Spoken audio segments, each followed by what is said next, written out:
بسم اللہ الرحمن الرحیم۔ السلام علیکم خواتین و حضرات۔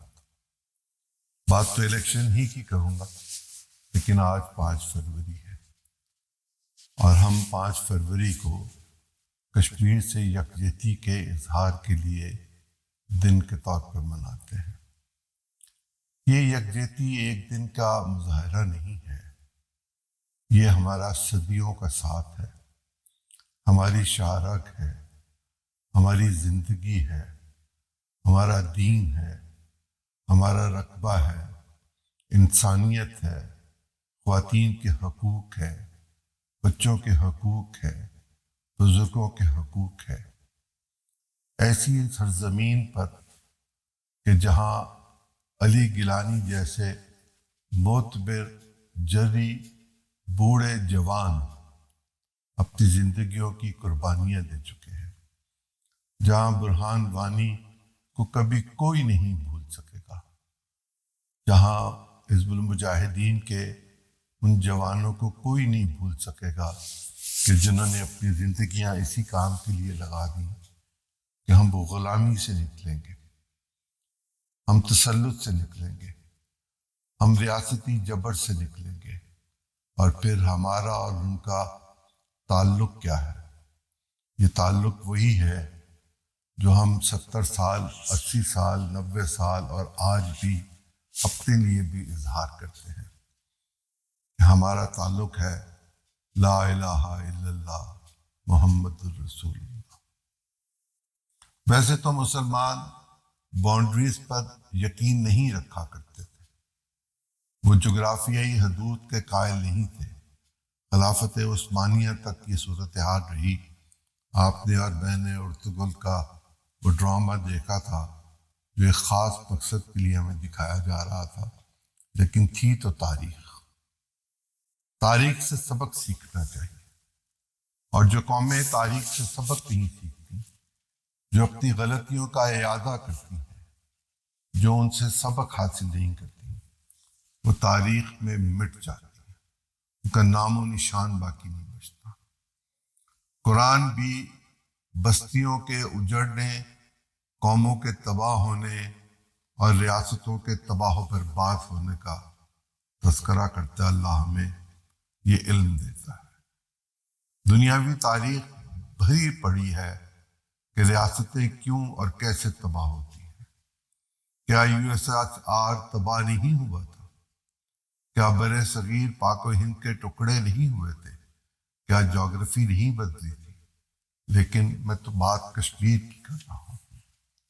کشمیر کی جغرافی اگر اسی طرح رہی تو کشمیری تسلط میں رہیں گے، اور ہمیں انہیں تسلط سے بچانے کے لیے اپنا فرض پورا کرنا چاہیے۔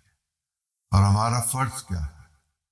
اب ہم ایسے انٹرنیشنل معاہدوں میں چلے گئے ہوئے ہیں، ہم نے اس طرح کی کمٹمنٹ کر لی ہوئی ہیں، ہماری مجبوریاں ہیں، ہم معاشی خود مختاری کے لیے ترس رہے ہیں، اور جب معاشی خود مختاری نہ ہو تو پھر ریاستی خود مختاری بھی معدوم ہو کر رہ جاتی ہے، اس میں کمی آ جاتی ہے، اس میں کسر آ جاتی ہے۔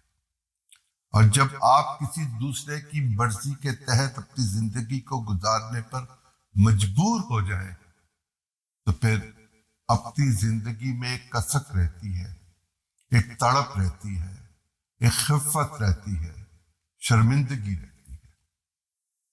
ہم جس تہذیب اور تمدن کو ماننے والے لوگ ہیں، ہمارے لیے تو ہمارا دین پورے کا پورا ضابطۂ حیات بنا کر دیا گیا۔ دنیا کا کوئی مسئلہ ایسا نہیں کہ جس کا حل ہمیں نہیں بتایا گیا۔ میں تاریخ کے دورائے پہ آپ کو ذرا پیچھے لے جانا چاہتا ہوں، بہت پیچھے لے جانا چاہتا ہوں، لیکن میرے لیے یہ واقعہ جب میں نے اپنی آنکھوں سے دیکھا، اس کو سمجھنے کی کوشش کی، تو میں کئی گھنٹے اس اجاڑ بیابان جگہ پر بیٹھ کے رویا بھی اور افسردہ بھی ہوا، اور مجھے آج تک یاد ہے۔ مجھے 1998 میں بھارت جانے کا اتفاق ہوا۔ میں ہمایوں کے مقبرے پر گیا، اور جانے سے پہلے میرا خیال اور تھا۔ میں جو کچھ پڑھ رہا تھا وہ ان حقائق پر مشتمل نہیں تھا جو حقائق مجھے سننے دیکھنے کو ملے۔ میں نے وہاں دیکھا کہ ایک مقبرہ ہے، جیسے مقبرے ہوتے ہیں، لیکن وہاں ایک شخص تھا۔ اس نے مجھ سے یہ کہا کہ آپ محسوس ہوتا ہے پاکستان سے آئے ہو، میری اہلیہ بھی میرے ساتھ تھی۔ تو ہم نے کہا جی۔ تو ہمارا یہ خیال تھا کہ یہ انٹیلیجنس کا آدمی ہوگا اور ہمیں فالو کر رہا ہوگا، ایسا بھی تھا۔ لیکن اس نے یہ کہا کہ جو میں آپ کو بتا سکتا ہوں آپ اکیلے اس کو تلاش بھی نہیں کر سکو گے۔ تو میں نے پوچھا کتنے پیسے لوگے؟ اس نے کہا 100 روپیہ لوں گا۔ تب 100 روپے کافی پیسے تھے۔ ہم نے اسے 100 روپیہ دیا اور وہ ہمیں ہمایوں کے مقبرے کے اندر کئی قبروں پر لے کر گیا اور اس نے قبروں کی نشاندہی کی۔ اس میں اورنگزیب، عالمگیر، جن کے بارے میں یہ کہا جاتا ہے کہ وہ قرآن لکھ کر اپنے اخراجات پورے کرتے تھے، اس کے بارے میں اس نے کہا کہ یہ اس کے بھائیوں کی قبریں ہیں اور اس نے ان کو قتل کروا دیا۔ یہ تمدن اسلامی نہیں تھا، یہ تہذیب اسلامی نہیں تھی۔ کیا ترکیہ میں ایسا نہیں ہوتا تھا؟ کیا اور دنیا کے ممالک میں جہاں بادشاہتیں ہوتی ہیں یا ہوتی تھیں وہاں پر بھائیوں کو قتل نہیں کیا جاتا تھا؟ 2 طریقے ہیں۔ ایک یہ کہ ہم یہ تسلیم کر لیں کہ ہم اللہ کے باغی نہیں ہیں، اور دوسرا یہ کہ ہم اللہ کو راضی کرنے کے لیے وہ سب کچھ کریں جو اللہ کے راضی کرنے کے لیے ہم پر فریضہ ہے، ہم پر فرض ہے، ہمیں اس کی ادائیگی کرنی ہے۔ یہ جو پاکستان میں الیکشنز ہو رہے ہیں، آپ کا کیا خیال ہے کہ یہ کوئی اصولی الیکشنز ہیں؟ یہ ملک کی معیشت کو ٹھیک کر دیں گے؟ میرے پچھلے 1-2 پروگرامز کے حوالے سے ایک بہت محترم ڈاکٹر صاحب نے، جو بہت بڑے ڈاکٹر ہیں، معالج ہیں، اور کچھ نوجوانوں نے یہ کہا کہ حل تو بتائیں۔ اتنی بڑی مشکلات، اتنے گمبھیر معاملات پر ایک نشست میں تو حل نہیں بتا سکتا۔ جو میں بولتا رہوں گا، میں تو اب آپ کے ساتھ بات کرتا رہوں گا، تو جو میرے ذہن میں حل آئے گا میں وہ آپ کے سامنے رکھتا رہوں گا۔ واپس جاتا ہوں اس بات کی کہ یہ انتخاب کوئی اصولی سیاسی نظریاتی انتخاب نہیں ہے، یہ ہے پاور پالیٹکس، طاقت کا حصول، اقتدار کی جنگ۔ اور اقتدار کی جنگ میں اگر اورنگزیب عالمگیر اپنے بھائیوں کو قتل کر کر اقتدار لے سکتا ہے، تو آج کی دنیا میں یہ کہا جاتا ہے کہ اگر آپ اقتدار کی جنگ میں جیتنا چاہتے ہیں تو آپ کو اپنے بھائی کی قبر پر یا اس کی لاش پر پاؤں رکھ کر آگے جانا ہوگا۔ اور اگر آپ یہ نہیں کر سکتے تو پھر آپ طاقت کی جو جنگ ہے، جو طاقت کا حصول ہے، جو اقتدار کی جنگ ہے، جو پاور پالیٹکس ہے، اس میں آگے نہیں بڑھ سکتے۔ امریکہ میں جو شخص اب پھر دوبارہ انتخاب لڑنے کی تیاری کر رہا ہے، اس کے 4 برس ہم نے دیکھے۔ وہ مقبوط الحواس شخص نظر آتا تھا، لیکن اس کی پاپولیرٹی میں ابھی بھی کمی نہیں ہوئی۔ پاکستان میں بھی پاپولیرٹی کی بہت ساری مثالیں موجود ہیں، لیکن میں نے پچھلے پروگرام میں آپ سے یہ گزارش کی تھی کہ ہمیں ووٹ ڈالتے ہوئے یہ سوچنا چاہیے کہ ہمارے دن اس سے کیسے پھر جائیں گے۔ دیکھیں، یہ میرا اور آپ کا قومی فریضہ ہے کہ ہم اپنی اس امانت کو جو ہمارے پاس ریاست کی دی ہوئی ہے ووٹ کی صورت میں، کہ ہم اللہ کی طرف سے جن لوگوں کو اقتدار دیا جانا ہے ان کو ووٹ سے منتخب کریں۔ یہ ہمارے کانسٹیٹیوشن میں لکھا ہوا ہے کہ عوام کے منتخب نمائندوں سے اللہ کے اقتدار کو یہاں استعمال کیا جائے گا۔ تو یا تو ہم اللہ سے فراڈ کرنا چاہ رہے ہیں جو ہم نہیں کر سکتے، یا ہم اپنے آپ سے فراڈ کرنا چاہتے ہیں جو ہم ہر روز کرتے ہیں، یا وہ لوگ جو ہم سے فراڈ کر رہے ہیں اور طاقت لینا چاہتے ہیں وہ ہمارے بھی باغی ہوں گے اور خدا کے بھی باغی ہوں گے۔ اور کون ہے پاکستان میں جس نے بغاوت کی اور سزا نہ بھگتی؟ وہ ریاست مدینہ ہو، وہ کچھ اور ہو، وہ 7 رکعات ہوں، وہ 5 رکعات ہوں، وہ روٹی کپڑا مکان ہو، اللہ ہے آپ، کیا آپ روٹی دیں گے؟ یہ رب دے دیں گے۔ کبھی شام کو چڑیوں کو واپس جاتے یا کووں کو یا پرندوں کو واپس جاتے غور سے دیکھیے گا، وہ اپنی چونچ میں اگلے دن کا کھانا لے کر نہیں جاتے، وہ جو چگ لیتے ہیں اس پر وہ رات بسر کرتے ہیں اور اگلے دن صبح پو پھوٹنے سے پہلے اپنے سفر کے لیے تیار ہو جاتے ہیں، رزق کی تلاش میں پھیل جاتے ہیں۔ وہ جو اللہ نے کہا کہ پھیل جاؤ تو رزق کی تلاش میں پھیل جاتے ہیں۔ لیکن پالیٹکس رزق نہیں ہے، پالیٹکس خدمت ہے، اور خدمت میں فراڈ نہیں ہوتا، خدمت میں قربانی ہوتی ہے۔ جب میں یا آپ کسی شخص کو ووٹ دینے جائیں گے تو ہم اپنے آئین کے دفعہ 62-63 کے تحت اس شخص کو ووٹ دینے جائیں گے جو اس کرائیٹیریے پہ پورا اترتا ہوگا۔ وہ فاسق نہیں ہوگا، وہ فاجر نہیں ہوگا، وہ شرابی نہیں ہوگا، وہ زانی نہیں ہوگا، وہ چور نہیں ہوگا، وہ ڈاکو ہوگا، وہ قرآن کی تعلیم پر عمل کرتا ہوگا، اس کی زندگی اسلام کے اصولوں کے مطابق ہوگی، وغیرہ وغیرہ کی شرائط ہم نے اپنے آئین میں لگا دی ہوئی ہے۔ اب وہ لوگ جو پاکستان میں اس وقت انتخاب لڑ رہے ہیں وہ یہ کہہ رہے ہیں کہ ہم ان شرائط کو نکال دیں گے، ان کا باپ بھی نہیں نکال سکے گا، نہ ان کے پاس 2/3 اکثریت ہوگی، نہ یہ خدا کے ساتھ لڑ سکیں گے۔ یہ کہاں سے نکالیں گے ان چیزوں کو؟ ہمیں یہیں پہ جانا پڑے گا الٹیمیٹلی۔ اور جب آپ ہمیں ووٹ دینے جائیں گے ہم اپنی اس امانت کو جو ہمارے پاس ہے سپرد کریں گے اللہ کے حکم پر یا اپنی مرضی سے۔ اللہ نے تو ہمیں حکم دے دیے لیکن ہم اپنی مرضی سے نماز نہیں پڑھتے، روزہ نہیں رکھتے، زکوٰۃ نہیں دیتے، حج نہیں کرتے، اللہ پر بھی یقین نہیں رکھتے، کچھ رکھتے ہیں کچھ نہیں رکھتے، تو کیا اللہ آج پکڑے گا؟ اللہ آج بھی پکڑے گا اور روز محشر بھی ہمیں پکڑے گا۔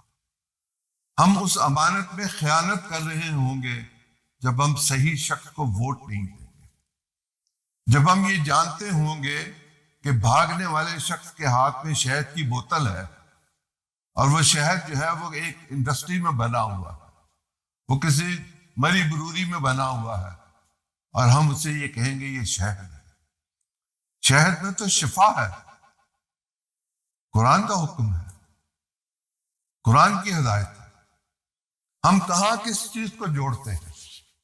ہم کرنا کیا چاہتے ہیں؟ اپنے ساتھ بھی فساد کرنے کی ایک حد ہوتی ہے۔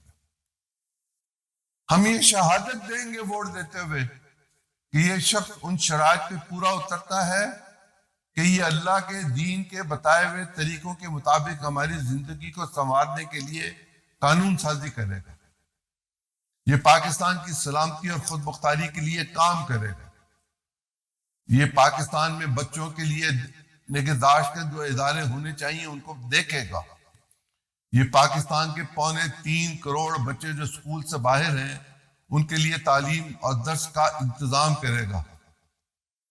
کیا تعلیم حاصل کر لینا ہی سب کچھ؟ نہیں، ایک اچھی زندگی گزارنے کے لیے تعلیم وہ راستہ ہے جو علم کی طرف لے کر جاتا ہے۔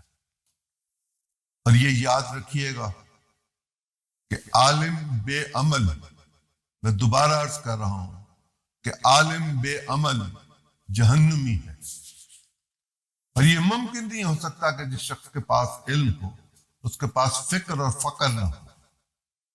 جس کے پاس فکر اور فقر ہوگا وہ کبھی فربا جسم کا مالک نہیں ہوگا، اس کو یہ احساس ہوگا کہ میں نے قیامت کے روز جا کے اللہ کو جواب دینا ہے، اور مجھے لوگوں کا حساب دینا پڑے گا۔ اگر کتے کا مرنے کا خلیفۃ المسلمین کا حساب دینا ہے تو پھر ہم تو 25 کروڑ انسان اشرف المخلوقات ہیں، ہمارے لیے بھی تو جا کے جواب دینا ہے۔ جب تک میں خود ٹھیک نہیں ہوں گا، میں اپنے نمائندے کے لیے ٹھیک انتخاب نہیں کر سکوں گا، اور میری حالت اس وقت تک نہیں بدلے گی جب تک میں خود اپنی حالت کو بدلنے کے لیے تیار نہیں ہوں گا۔ ایک پلاؤ کی پلیٹ سے یا 2-3 ہزار روپے رشوت دے کر ووٹ دے کے اللہ سے مذاق کر رہے ہیں اور یہ سمجھتے ہیں کہ رنگ لائے گی ہماری فاقہ مستی۔ نہیں، فاقہ مستی ایسے رنگ نہیں لاتی۔ اس کے لیے مولانا روم کو پڑھنا پڑتا ہے، اس کے لیے واقعی فکر کرنی پڑتی ہے، اس کے لیے ہاتھ سے دینا پڑتا ہے، اس کے لیے مانگنا نہیں پڑتا۔ یہ امانت اگر ہم ٹھیک طریقے سے نہیں دیں گے، اس کا حق ادا نہیں کریں گے تو اب بددیانت ہوں گے، اور بددیانت امین نہیں ہو سکتا، اس کا نمائندہ بھی امین نہیں ہو سکتا۔ میں اور میرا نمائندہ دونوں اللہ کے باغی ہوں گے، اور بغاوت کا انجام موت ہے، کسی صورت میں لے لیں۔ کچھ لوگ زندہ رہتے ہوئے مر جاتے ہیں، جس کو کہتے ہیں جیتے جی مر گیا، اور پھر ہم تو ایمان رکھتے ہیں کہ آخرت کے روز ہم نے جا کر اپنے اعمال کا جواب دینا ہے۔ جب ہم کہتے ہیں اشہد ان لا الہ الا اللہ، تو ہم شہادت دے رہے ہوتے ہیں۔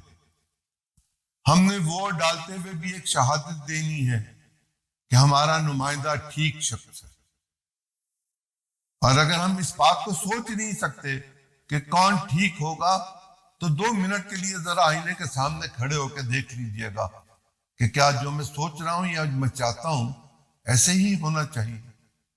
جب کبھی کوئی بڑی مشکل آن پڑے تو بڑے لوگ، وہ لوگ جو زندگی میں ترقی کر گئے، وہ یہ لکھتے ہیں، وہ یہ کہتے ہیں کہ جب ہمیں دقت آتی تھی تو ہم کسی قدآور شخصیت کی تصویر کے سامنے یا اس تصور کے سامنے بیٹھ جاتے تھے کہ اگر میری جگہ پر یہ ہوتا تو کیا کرتا۔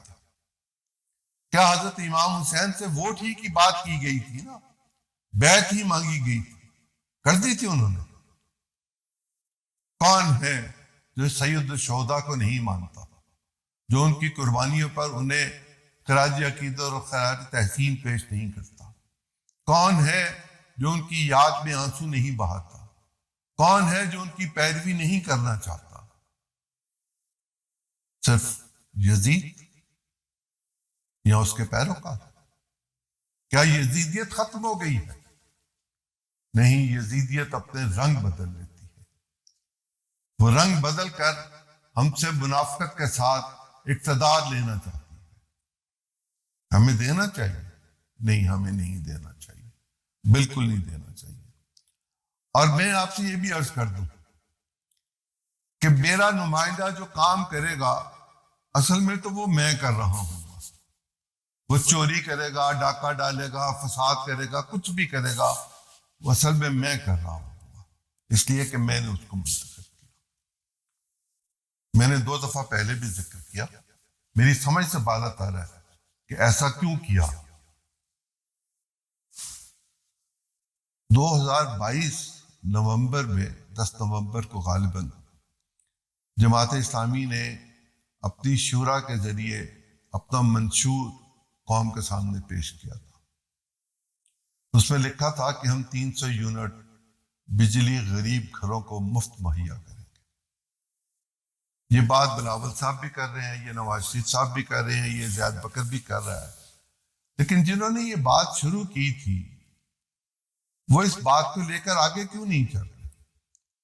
ایک دفعہ پڑھ تو لیں وہ کہنا کیا چاہتے ہیں، ایک دفعہ دیکھ تو لیں کہ کیا وہ ایمانداری کے ساتھ زندگی گزارنے کو مانتے ہیں کہ نہیں مانتے ہیں۔ ایک دفعہ دیکھ تو لیں کہ کتنے ہزار لوگوں کو، کتنے ہزار یتیموں کو وہ پال رہے ہیں، تعلیم دے رہے ہیں، صحت کی سہولتیں دے رہے ہیں۔ کون سی مشکل ہے جہاں وہ نہیں جاتے؟ میں آپ سے یہ نہیں کہہ رہا کہ آپ انہیں ووٹ دیجیے، لیکن آپ اپنے علاقے میں ایسے شخص کو تلاش کیجیے کہ جو شخص آپ کے ساتھ آپ کی مشکل میں کھڑا ہو کے چل سکے، جو آپ کے لیے کلمہ خیر کہہ سکے، جس کے دروازے پر دربان کھڑا نہ ہو۔ وہ مسلم حکمران جنہوں نے اپنے ڈیوڑیوں کو لمبا کر لیا تھا، انہیں معزول کر دیا جاتا تھا کہ تم کرو فرض دکھانا چاہتے ہو، تم لوگوں کو اپنے روب میں لانا چاہتے ہو۔ کیا غریب گھر سے لیڈری نہیں ہو سکتی؟ کیا ٹاٹ کے پڑے ہوئے ٹاٹ کے اسکولوں پر بیٹھ کے پڑے ہوئے لوگ پاکستان کے وزیر اور گورنر نہیں بنے؟ بالکل بنے۔ میں ذاتی طور پر جانتا ہوں ایک بوڑھا شخص 85 سال کا لاہور سے انتخاب لڑنے کی کوشش کر رہا تھا۔ وہ ٹاٹ اسکول میں سنت نگر میں پڑھا ہوا تھا، وہ گورنر بھی رہا، میئر بھی رہا، جانے اور کیا کیا رہا۔ ہمیں یہ سوچنا ہوگا کہ ہم کیا کرنے جا رہے ہیں۔ میں آپ سے پہلے بھی گزارش کر چکا، پھر کہہ رہا ہوں، اگر آپ کسی ایک جماعت کو کلہم اختیار دے دیں گے تو یاد رکھیے گا وقت لوٹ کر نہیں آئے گا، میری بات آپ تک محفوظ رہ جائے گی۔ وہ ایک ڈکٹیٹر ہوگا،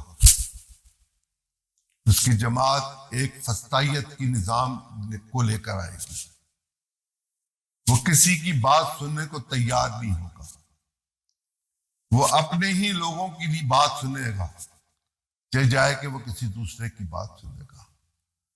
یہ جو اللہ تعالیٰ نے اور ہمارے دین نے ہماری سنت میں، ہماری خلافت میں، ہماری سب چیزوں میں شورا کا ذکر کیا گیا، مشورے کا ذکر کیا گیا، مشورے کے بغیر بھی حکومت چل سکتی ہے۔ یہ نیشنل اسمبلی جتنی بے توقیر یہ پچھلی ہوئی، اتنی تو میں نے کبھی زندگی میں دیکھی سوچی نہیں تھی۔ اس سے زیادہ ذلت نہیں ہو سکتی کسی نیشنل اسمبلی کی۔ یہاں بھی مشورے کی ضرورت ہوتی ہے۔ پہلا مشورہ سیاسی جماعت کے اندر ہوتا ہے، دوسرا مشورہ پارلیمنٹ کی کمیٹیوں میں ہوتا ہے، تیسرا پارلیمنٹ کے ہاؤس میں ہوتا ہے، چوتھا پارلیمنٹ کے دوسرے ایوان میں ہوتا ہے۔ تو 4 سٹیجز آ گئی، اور پھر 5واں کابینہ میں ہوتا ہے۔ اگر 5 سٹیجز سے ہم گزر کر آئیں گے تو ہم قانون میں کوئی بہتری لا سکیں گے۔ میں آپ سے عرض کروں، 40 سال کے بعد انڈیا دنیا کی دوسری طاقتور ترین معاشی صلاحیت کا مالک ہوگا، اور ہم قرض کے بوجھ تلے دبے دبے دبے دبے کہاں جا کے کھڑے ہوں گے۔ ہمیں اپنے وسائل کو بروئے کار لانا ہوگا، ہمیں محنت کرنی ہوگی، ہمیں ایمانداری کے ساتھ آگے چلنا ہوگا۔ اگر ہم نے یہ پسند کیا کہ الف بے جیم دال کو ووٹ دے دیں، تو دیکھیں الف بے جیم دال آپ کے ساتھ سچا ہے یا اپنی جماعت کے پیچھے بھاگ رہا ہے۔ وہ اس شخص کو جس کی وہ تقلید کرتا ہے اس کی بات کو سنتا ہے یا آپ کے مسائل کو سنتا ہے؟ اس کی دلچسپی آپ میں ہے یا جماعت میں ہے؟ اور اس کی جماعت کی دلچسپی لوگوں میں ہے یا کسی اور کام میں ہے؟ یہ جس میر جعفر میر صادق کی بات ہوتی ہے، یہ میں نے تو نہیں کی، یہ جنہوں نے کی وہ اس کا جواب دے دیں کہ انہیں میر صادق میر جعفر کے ذریعے برسر اقتدار آنے کی ضرورت کیا تھی۔ وہ نہ آتے، وہ اسی وقت ریاست مدینہ میں چلے جاتے۔ یہ ایک عقیدت کا کوئی ذریعہ طریقہ نہیں ہے کہ آپ ننگے پاؤں جہاز سے اتر کر کچھ دیر کے لیے چلیں اور پھر آپ جوتے پہن لیں۔ یہ عقیدت نہیں ہے۔ عقیدت یہاں سے ہے، سوچ کے ساتھ ہے، شعور کے ساتھ ہے، ایک پورے کا پورا نظام ہے۔ اگر آپ نظام کے ساتھ نہیں چلیں گے، بالکل اسی طرح ہے کہ آپ نظام فطرت سے بغاوت کریں اور یہ سوچیں کہ آپ نظام کے اندر رہیں گے۔ ایسا کیجئے گا کہ ایک پتھر کسی رسی پہ باندھ کے اس کو گھمانا شروع کیجئے گا اور پھر اس کو چھوڑ دیجئے گا۔ دیکھیے گا وہ اس مدار میں رہتا ہے یا مدار سے باہر چلا جاتا ہے؟ وہ کہیں دور جا کے پڑا ہوگا جس کو کوئی ٹھوکر ہی مارے گا، اس کے علاوہ کچھ نہیں کرے گا۔ یہاں ہم اپنی زندگی کو ٹھوکروں کی نظر کرتے ہیں اس ووٹ کے ذریعے، یہاں ہم اپنی زندگی کے محور پر اپنی زندگی گزارنے کا طریقہ ڈھونڈ لیں گے۔ یہ فیصلہ آپ نے اور میں نے مل کر کرنا ہے، اور کل رات 12 بجے کے بعد کیمپین نہیں ہو سکے گی، آج ہی کرنا ہے، ابھی کا لمحہ ہے۔